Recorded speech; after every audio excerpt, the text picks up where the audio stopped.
Chase Brown, honestly. Look, I mean, like, you know how good he was down the stretch. Here's a stat that tells you what you already know.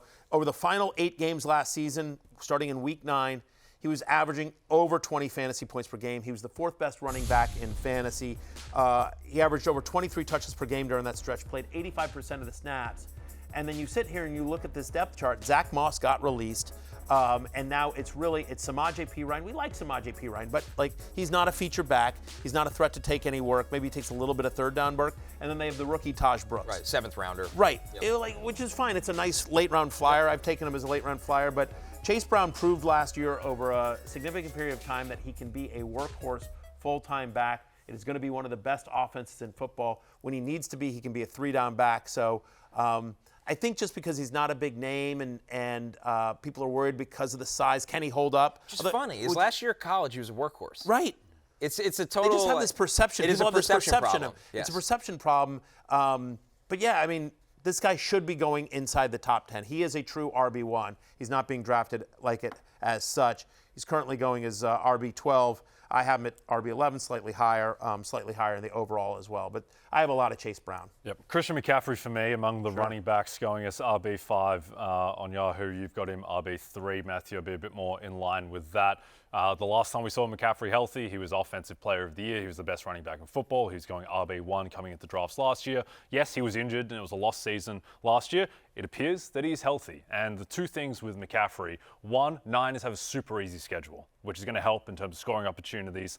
And then the other thing with McCaffrey is like, look at this offense. Like, who's getting fed in the Niners offense? It's going to be Christian McCaffrey's offense. Like, Brandon Ayuk is going to most likely miss the start of the season. Yep. Debo is gone. It's Ricky Pearsall, who's had an interrupted preseason and is going into his second year, basically his rookie season with how much time he missed last year. And then George Kittle, who will be great, but this is going to run through Juwan Jennings is there as well. But also dealing with and not in camp, not currently in camp, right? Banged up, contract issues. Yeah.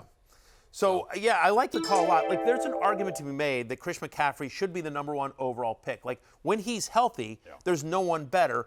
And the argument is that every NFL player is at a risk for injury.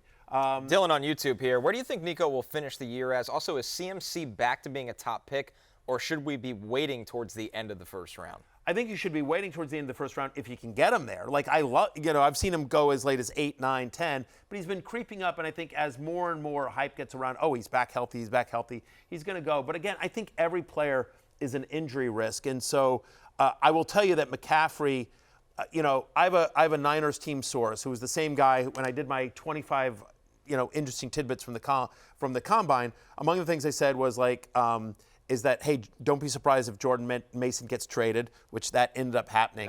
Yeah. And one of the reasons why Mason was going to get traded was because they felt really good about where McCaffrey was health-wise.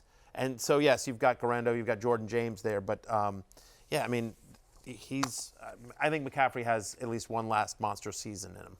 For me, guys, it's Bucky Irving. And once again, this isn't groundbreaking or anything like that. He's being drafted as the 10th running back. Matthew, you have him as RB9, number 20 overall.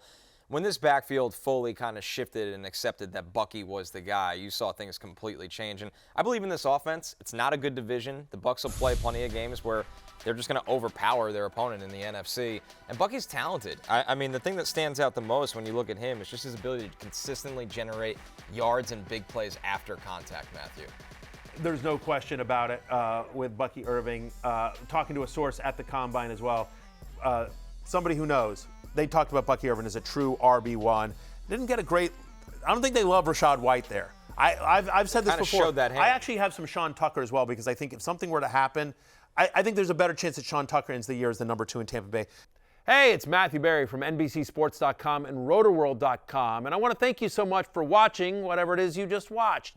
Or if nothing else, being too lazy to click out of the autoplay after this video started, after whatever it is you actually wanted to watch finished. But now that you're here, I'd like to take a moment here to ask you respectfully now, okay? I'm asking you respectfully to subscribe to the NFL on NBC YouTube channel.